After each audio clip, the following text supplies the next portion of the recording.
Imagine that we were able to control space or control time. The kinds of things that we'd be able to do would be amazing. I might be able to go from here to here, to here,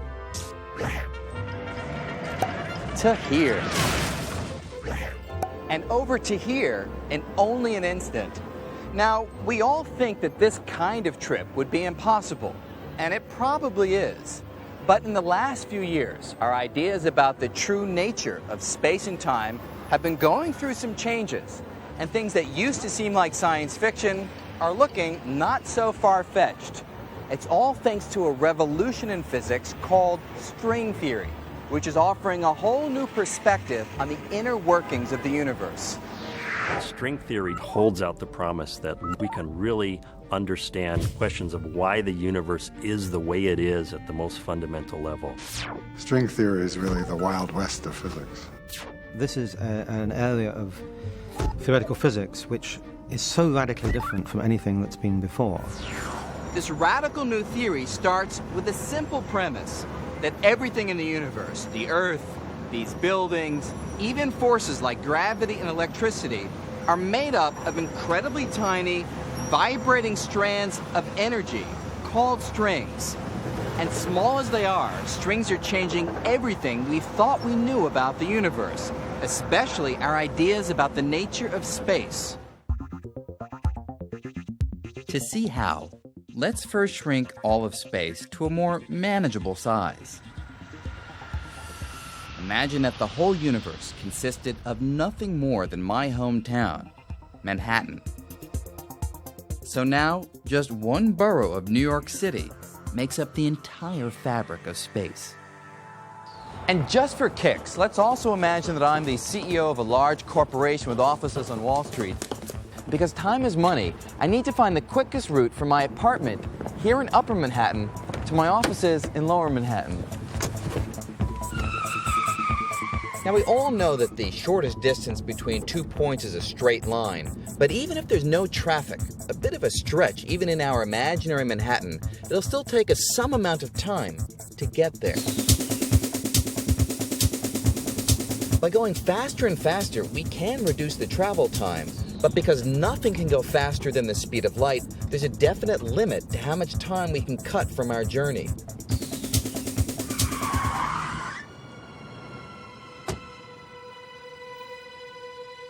This Manhattan universe fits with an old classical vision of space. Basically, a flat grid that's static and unchanging. But when Albert Einstein looked at the fabric of space, he saw something completely different. He said that space wasn't static. It could warp and stretch. And there could even be unusual structures of space, called wormholes. A wormhole is a bridge or a tunnel that can link distant regions of space. In effect, a cosmic shortcut. In this kind of universe, my commute would be a New Yorker's dream. But there's a hitch. To create a wormhole, you've got to rip or tear a hole in the fabric of space. But can the fabric of space really rip? Can this first step toward forming a wormhole actually happen? Well, you can't answer these questions on an empty stomach.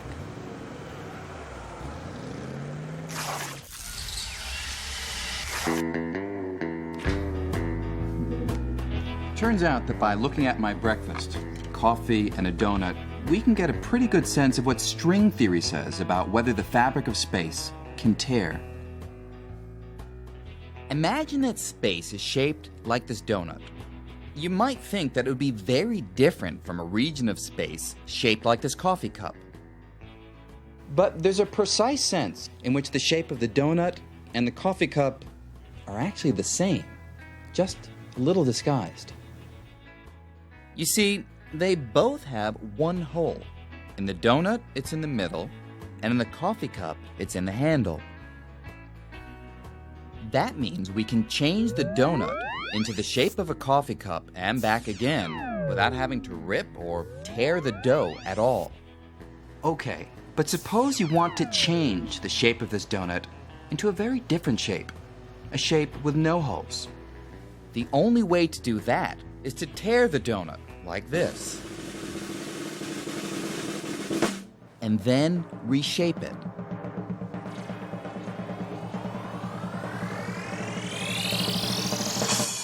Unfortunately, according to Einstein's laws, this is impossible.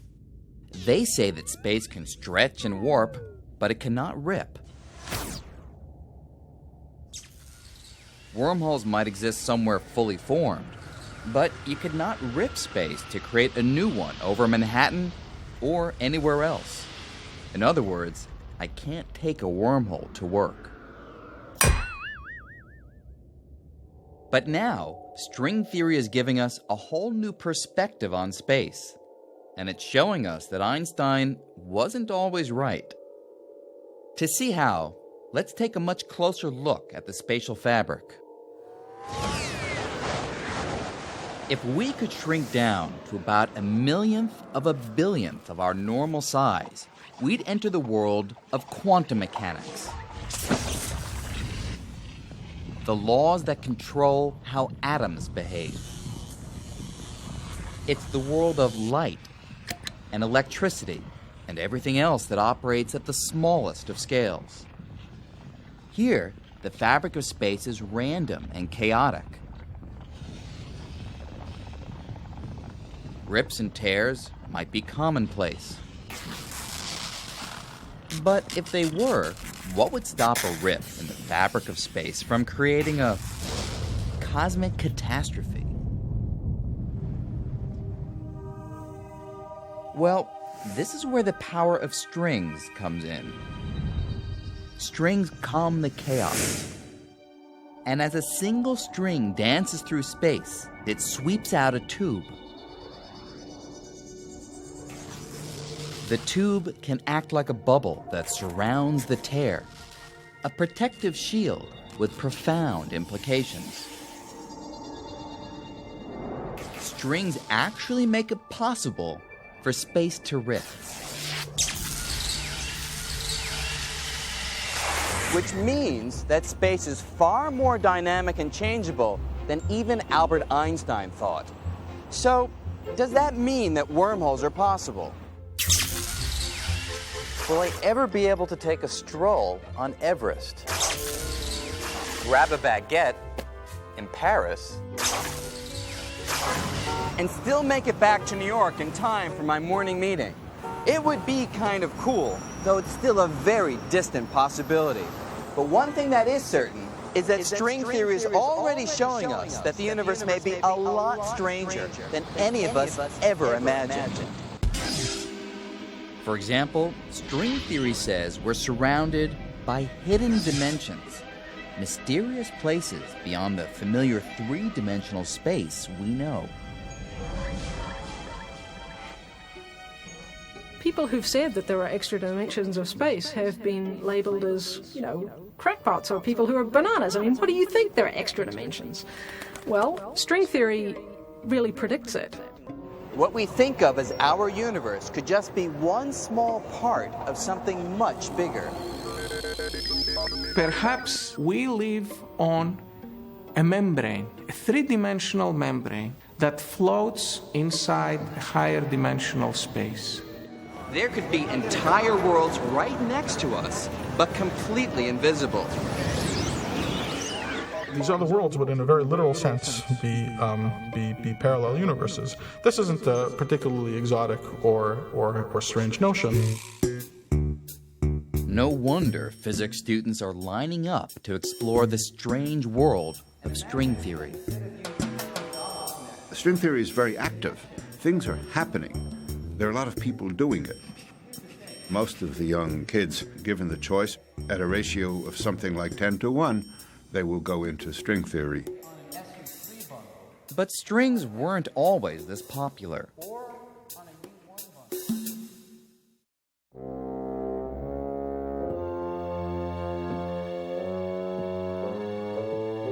The pioneers of string theory struggled for years, working alone on an idea that nobody else believed in. Here's the gist of it.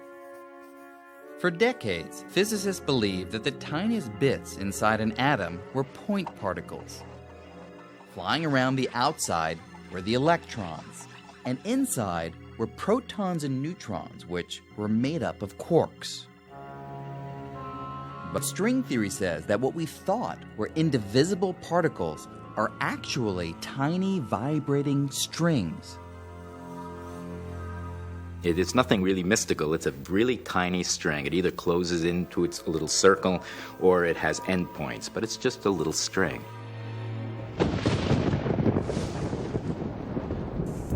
In the 1980s, the idea caught on, and people started jumping on the string bandwagon. Well, the fact that suddenly all these other people were working in the field had its advantages and its disadvantages. It was wonderful to see how rapidly the subject could develop now because so many people were working on it. One of the great attractions of strings is their versatility.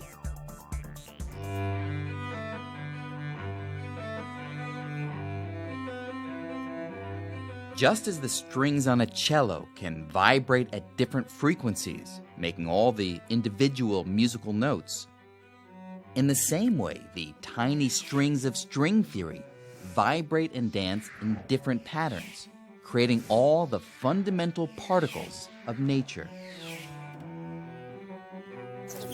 If this view is right, then put them all together and we get the grand and beautiful symphony that is our universe. What's really exciting about this is that it offers an amazing possibility.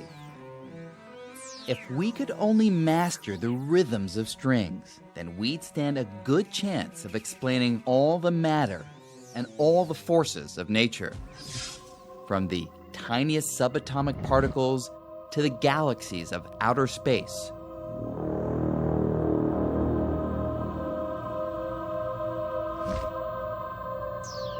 This is the potential of string theory, to be a unified theory of everything.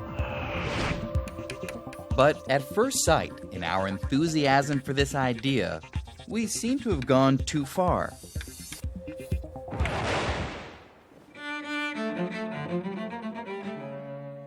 Because we didn't produce just one string theory, or even two.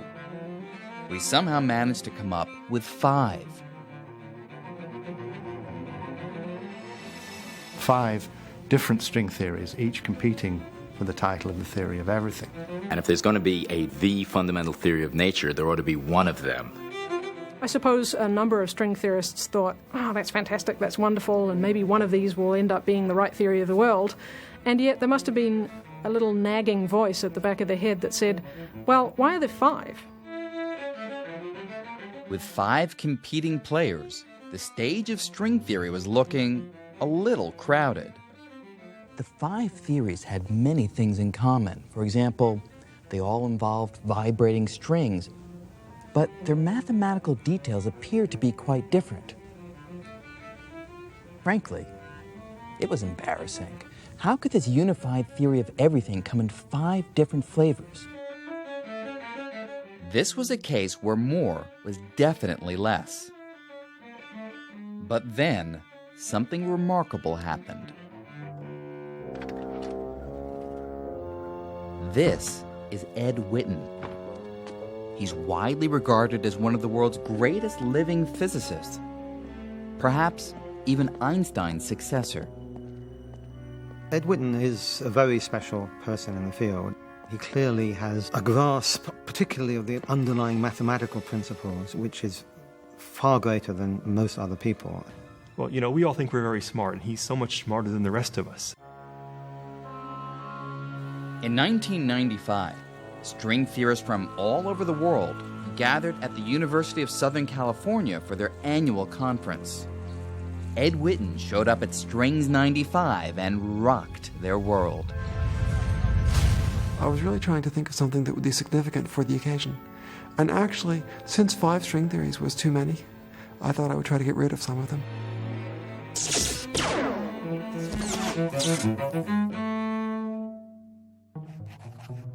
To solve the problem, Witten constructed a spectacular new way of looking at string theory. Ed announced that he had thought about it, and moreover, he had solved it. He was going to tell us the solution to every string theory in every dimension, which was an enormous claim. But coming from Ed, it was not so surprising. The atmosphere was electric because all of a sudden, string theory, which had been going through kind of doldrums, was given an incredible boost, a shot in the arm. Ed Witten gave his famous lecture, and he said a couple of words that got me interested. And for the rest of the lecture, I got hooked up on the first few words that he said and completely missed the point of his lecture. I remember I had to give the talk after him, and I was kind of embarrassed too. Ed Witten just blew everybody away. Ed Witten blew everybody away because he provided a completely new perspective on string theory.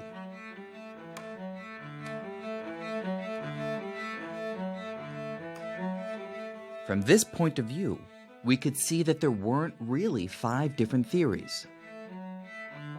Like reflections in a wall of mirrors, what we thought were 5 theories turned out to be just 5 different ways of looking at the same thing.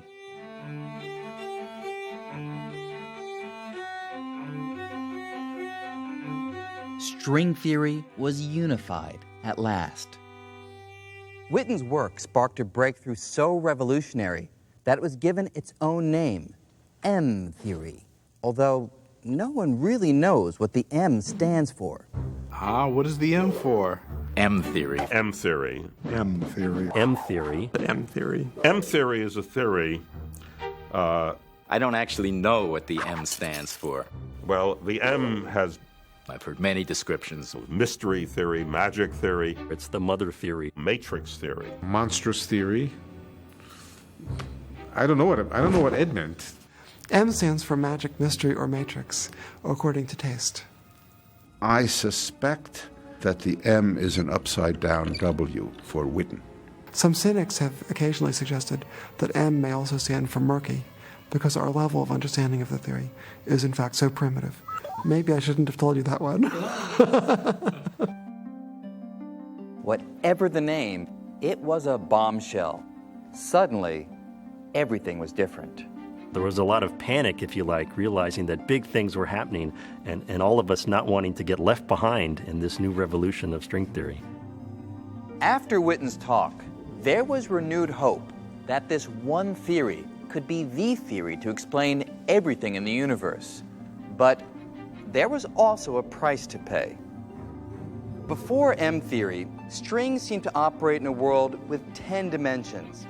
These included 1 dimension of time, the 3 familiar space dimensions, as well as 6 extra dimensions, curled up so tiny that they're completely invisible. Well, we think these extra dimensions exist because they come out of the equations of string theory. Strings need to move in more than 3 dimensions. And that was a shock to everybody, but then we learned to live with it. But M theory would go even further, demanding yet another spatial dimension, bringing the grand total to 11 dimensions. We know that there have to be 11 dimensions for this theory to make sense. So there must be 11 dimensions. We only see 3 plus 1 of them. How is that possible? For most of us, it's virtually impossible to picture the extra higher dimensions. I can't.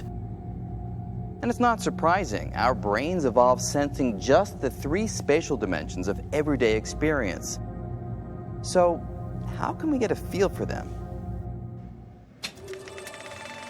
One way is to go to the movies.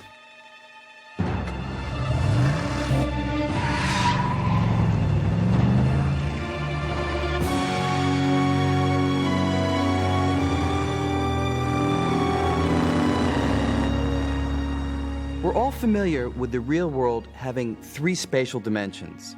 That is, anywhere I go, I can move left, right, back, forth, or up, down. But in the movies, things are a bit different. Even though the characters on a movie screen look three-dimensional, they actually are stuck in just two dimensions. There is no back-forth on a movie screen. That's just an optical illusion. To really move in the back-forth dimension, I'd have to step out of the screen. And sometimes moving into a higher dimension can be a useful thing to do.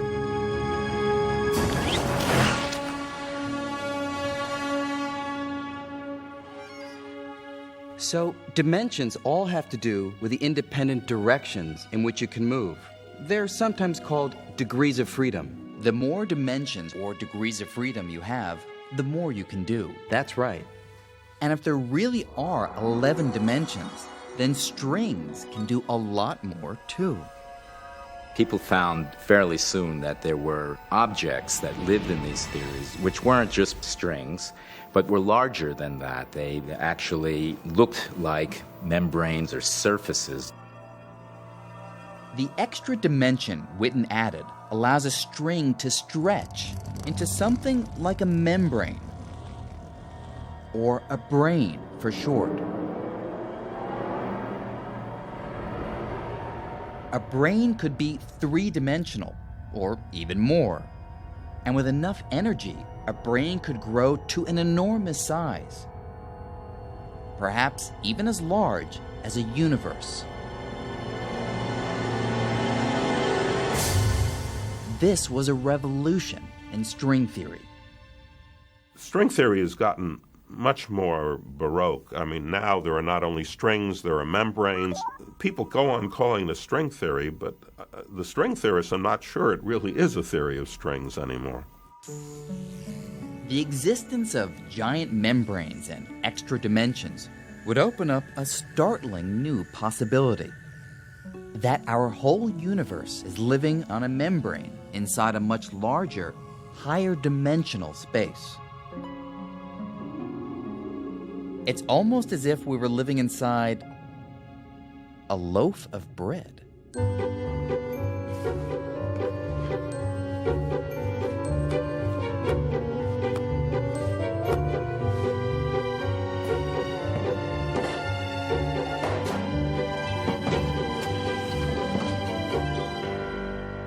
Our universe might be like a slice of bread, just one slice in a much larger loaf that physicists sometimes call the bulk. And if these ideas are right, the bulk may have other slices, other universes that are right next to ours, in effect, parallel universes.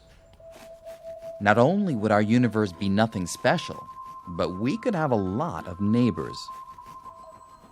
Some of them could resemble our universe. They might have matter and planets and, who knows, maybe even beings of a sort. Others could certainly be a lot stranger. They might be ruled by completely different laws of physics. Now, all of these other universes would exist within the extra dimensions of M-theory, dimensions that are all around us. Some even say they might be right next to us, less than a millimeter away. But if that's true, why can't I see them or touch them? If you have a brain living in a higher dimensional space and your particles, your atoms, cannot get off the brain, it's like trying to reach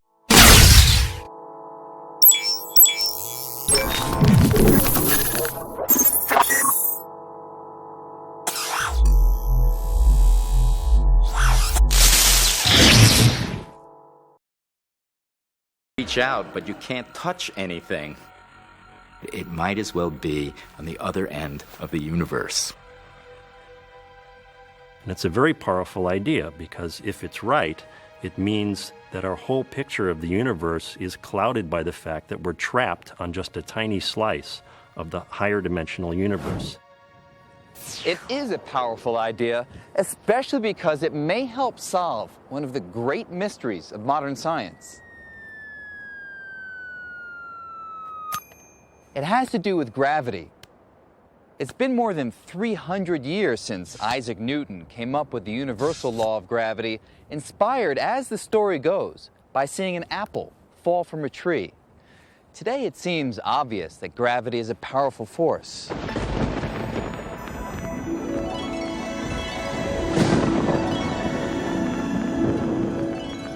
It would seem to most people that gravity is a very important force. It's very strong. It's very hard to get up in the morning, stand up. And when things fall, they break because gravity is strong. The fact of the matter is that it's not strong. It's really a very weak force. Gravity pulls us down to the Earth and keeps our Earth in orbit around the sun. But in fact, we overcome the force of gravity all the time. It's not that hard. Even with the gravity of the entire Earth pulling this apple downward, the muscles in my arm can easily overcome it. And it's not just our muscles that put gravity to shame. Magnets can do it too, no sweat. Magnets carry a different force, the electromagnetic force. That's the same force behind light and electricity. It turns out that electromagnetism is much, much stronger than gravity. Gravity, in comparison, is amazingly weak. How weak? The electromagnetic force is some 1,000 billion times stronger. That's a 1 with 39 zeros following it. The weakness of gravity has confounded scientists for decades. But now, with the radical world of string theory, filled with membranes and extra dimensions, there's a whole new way to look at the problem. One way of approaching the question of why gravity is so weak compared to all the other forces is to turn the question completely on its head and say, no, actually, gravity isn't very weak compared to all the other forces. It just appears to be weak. It may be that gravity is actually just as strong as electromagnetism, but for some reason, we can't feel its strength. Consider a pool table, a very large pool table. Think of the surface of the pool table as representing our three-dimensional universe, although it is just two-dimensional. And think of the billiard balls as representing atoms and other particles that the universe is made out of. So here's the wild idea. The atoms and particles that make up stuff in the world around us will stay on our particular membrane, our slice of the universe, just as the billiard balls will stay on the surface of the pool table. Unless you're a really bad pool player. But whenever the balls collide, there is something that always seeps off the table. Sound waves. That's why I can hear the collision.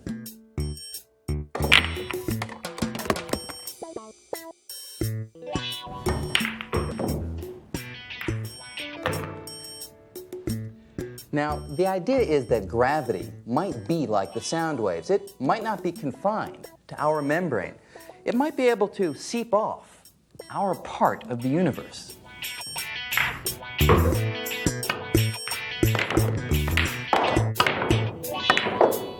Or think about it another way. Instead of pool tables, let's go back to bread. Imagine that our universe is like this slice of toast, and that you and me and all of matter, light itself, everything we see is like jelly. Now, jelly can move freely on the surface of the toast, but otherwise it's stuck. It can't leave the surface itself. But what if gravity were different? What if gravity were more like cinnamon and sugar? Now, this stuff isn't sticky at all, so it easily slides right off the surface.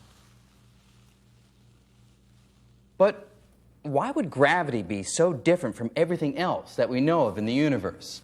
Well, it turns out that string theory, or M theory, provides an answer. It all has to do with shape. For years, we concentrated on strings that were closed loops, like rubber bands.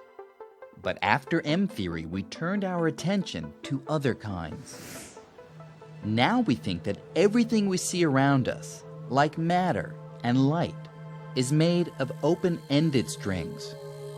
And the ends of each string are tied down to our three-dimensional membrane. But closed loops of string do exist, and one kind is responsible for gravity. It's called a graviton. With closed loops, there are no loose ends to tie down, so gravitons are free to escape into the other dimensions, diluting the strength of gravity and making it seem weaker than the other forces of nature. This suggests an intriguing possibility. If we do live on a membrane and there are parallel universes on other membranes near us, we may never see them, but perhaps we could one day feel them through gravity. If there happens to be intelligent life on one of the membranes, then this intelligent life might be very close to us. So theoretically, and purely theoretically, we might be able to communicate with this intelligent life by exchanging strong gravity wave sources. So who knows, maybe someday we'll develop the technology and use gravity waves to actually communicate with other worlds.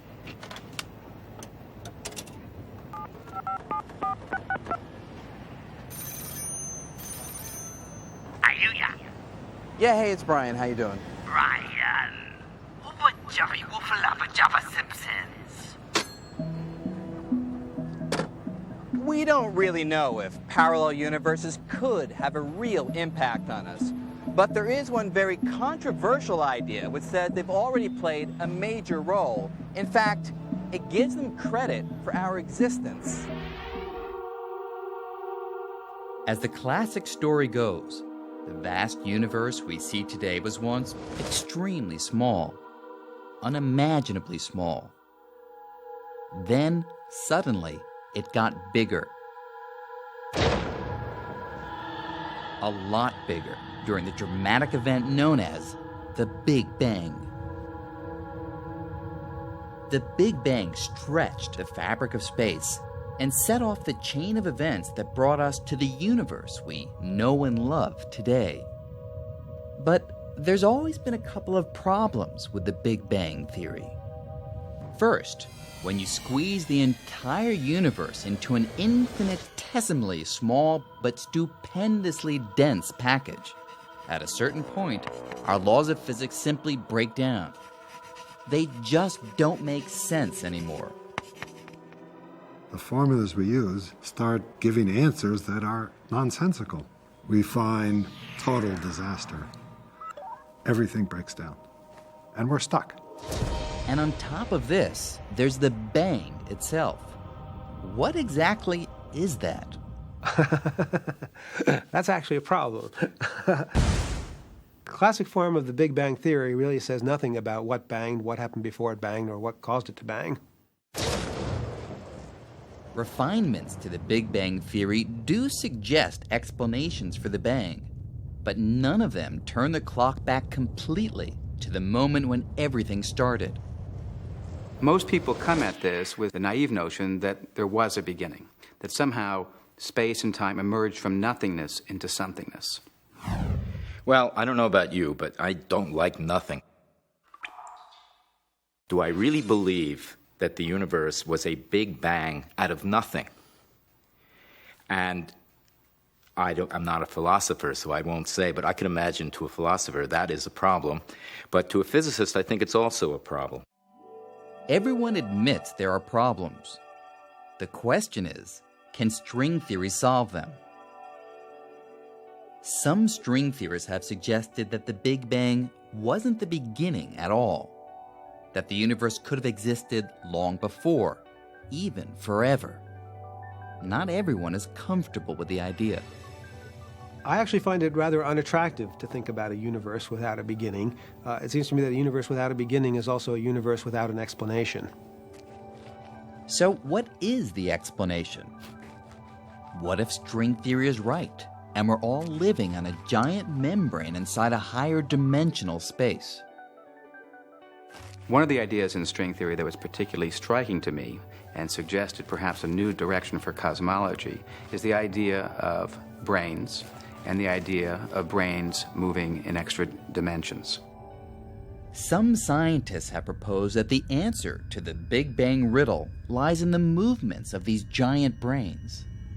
It's so simple. Here's a brain on which we live, and here's another brain floating in the higher dimension. There's absolutely nothing difficult about imagining that these collide with each other.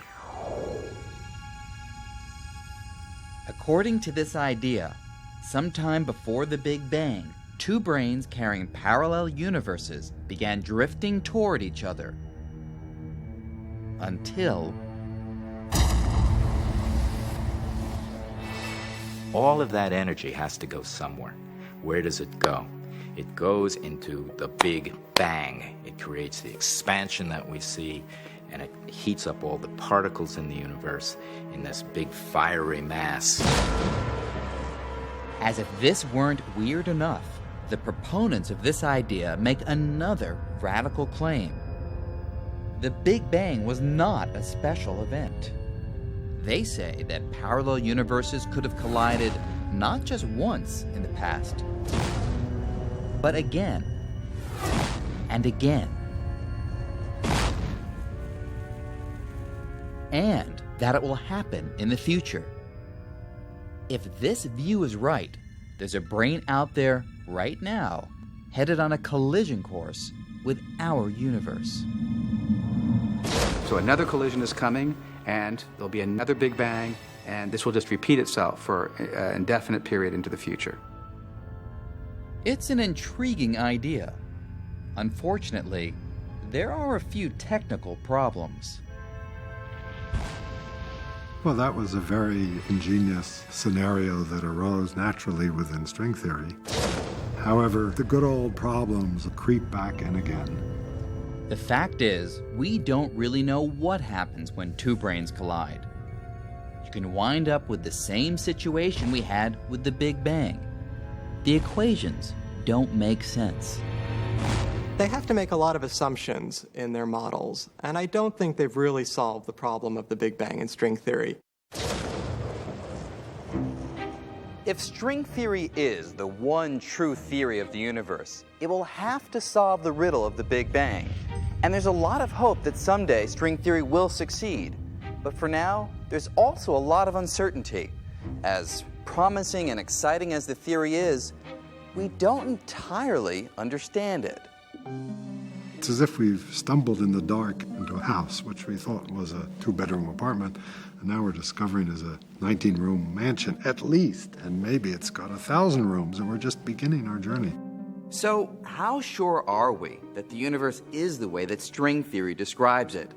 Is the world really made up of strings and membranes, parallel universes, and extra dimensions? Is this all science or science fiction? Well, the question we often ask ourselves as we work through our equations is this just fancy mathematics, or is it describing the real world? These exercises in our imagination and mathematics are all, at the end of the day, subjected to a single question. Is it there in the laboratory? Can you find its evidence? String theory and string theorists do have a real problem. How do you actually test string theory? If you can't test it in the way that we test normal theories, it's not science, it's philosophy. And that's a real problem. Strings are thought to be so tiny, much smaller than an atom, that there's probably no way to see them directly. But even if we never see strings, we may someday see their fingerprints. You see, if strings were around at the beginning of the universe, when things were really tiny, they would have left impressions or traces on their surroundings. And then, after the Big Bang, when everything expanded, those traces would have been stretched out along with everything else. So if that's true, we may someday see the telltale signs of strings somewhere in the stars. But even here on Earth, there's a chance we can detect evidence of strings. This past year in Illinois serves as command central for a lot of this research. Well, actually, The real work happens underground, where the hunt is on for evidence supporting string theory, including extra dimensions. Not too many years ago, people who talked about large extra dimensions would have been considered crackpots, to put it lightly. But all that has changed thanks to string theory. This is Fermilab, and right now it's our best hope for proving that extra dimensions are real. Fermilab has a giant atom smasher. Here's how it works. Scientists zap hydrogen atoms with huge amounts of electricity. Later, they strip them of their electrons and send the protons zooming around a 4-mile circular tunnel beneath the prairie. Just as they're approaching the speed of light, they're steered into collisions with particles whizzing in the opposite direction.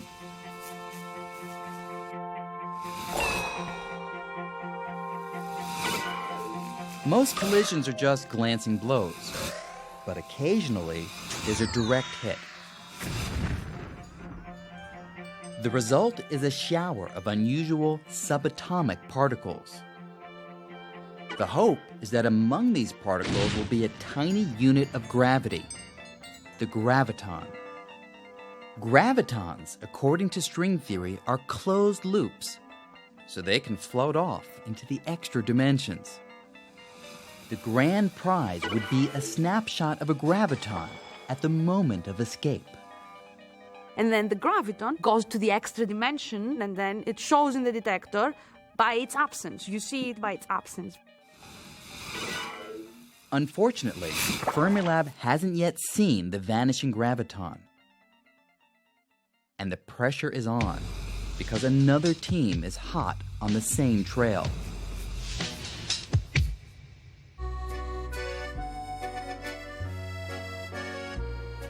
"4,000 miles away, on the border of France and Switzerland, a lab called CERN is constructing an enormous new atom smasher.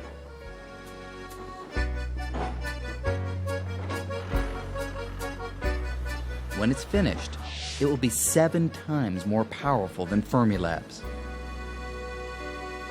There's a great sense of urgency that every minute has to count, but eventually CERN, our rival laboratory, will, frankly, blow us out of the water. CERN will blow Fermilab out of the water not only in the search for extra dimensions, but other wild ideas. At the top of the to-do list for both labs is the hunt for something called supersymmetry. That's a central prediction of string theory, and it says in a nutshell that for every subatomic particle we're familiar with, like electrons, photons, and gravitons, there should also be a much heavier partner called a sparticle, which so far no one has ever seen. Now, because string theory says sparticles should exist, finding them is a major priority. So it's a big discovery to find supersymmetry. That's a humongous discovery, and I think it's a bigger discovery to find supersymmetry than to find life on Mars. If we were to hear tomorrow that supersymmetry was discovered, there would be parties all over the planet. The problem is, if they exist, the sparticles of supersymmetry are probably incredibly heavy. So heavy that they may not be detected with today's atom smashers. The new facility at CERN will have the best chance once it's up and running in several years. But that won't stop the folks at Fermilab from trying to find them first. The competition is friendly and fierce at the same time. We're competing like bad dogs, essentially. And it has always been like that, and it will always be like that. We have to make sure that we don't make any mistakes, that we do absolutely the best we can do with these experiments, and take advantage of what is really one of the great golden opportunities for discovery. If we do find sparticles, it won't prove string theory, but it will be really strong circumstantial evidence that we're on the right track. Over the next 10 to 20 years, the new generation of atom smashers is sure to uncover surprising truths about the nature of our universe But will it be the universe predicted by string theory? What if we don't find sparticles or extra dimensions? What if we never find any evidence that supports this weird new universe filled with membranes and tiny vibrating strings? Could string theory, in the end, be wrong? Oh yes, it's certainly a logical possibility that we've all been wasting our time for the last 20 years and that the theory is completely wrong. There have been periods of many years where all of the smart people, all of the cool people were working on one kind of theory, moving in one kind of direction, and even though they thought it was wonderful, it turned out to be a dead end. This could happen to string theory. Even though there's no real evidence yet, so much of string theory just makes so much sense. A lot of us believe it's just got to be right. I don't think it's ever happened that a theory that has the kind of mathematical appeal that string theory has turned out to be entirely wrong. I would find it hard to believe that that much elegance and mathematical beauty would simply be wasted. I don't really know how close we are to the end. You know, are we almost there and having the complete story? Is it going to still be another 10 years? Nobody knows.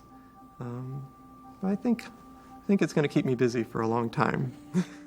We have been incredibly lucky. Nature has somehow allowed us to unlock the keys to many fundamental mysteries already. How far can we push that? We won't know until we try. A century ago, some scientists thought they had pretty much figured out the basic laws of the universe. But then Einstein came along and dramatically revised our views of space and time and gravity. And quantum mechanics unveiled the inner workings of atoms and molecules, revealing a world that's bizarre and uncertain. So, far from confirming that we had sorted it all out, the 20th century showed that every time we looked more closely at the universe, we discovered yet another unexpected layer of reality.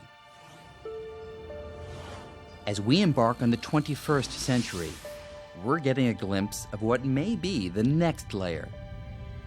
Vibrating strings, sparticles, parallel universes, and extra dimensions. It's a breathtaking vision, and in a few years, experiments may begin to tell us whether some of these ideas are right or wrong. But regardless of the outcome, we'll keep going because, well, that's what we do. We follow our curiosity. We explore the unknown. And 100 or 1,000 years from now, today's view of the cosmos may look woefully incomplete, perhaps even quaint. But undeniably, the ideas we call string theory are a testament to the power of human creativity. They've opened a whole new spectrum of possible answers to age-old questions. And with them, we've taken a dramatic leap in our quest to fully understand this elegant universe.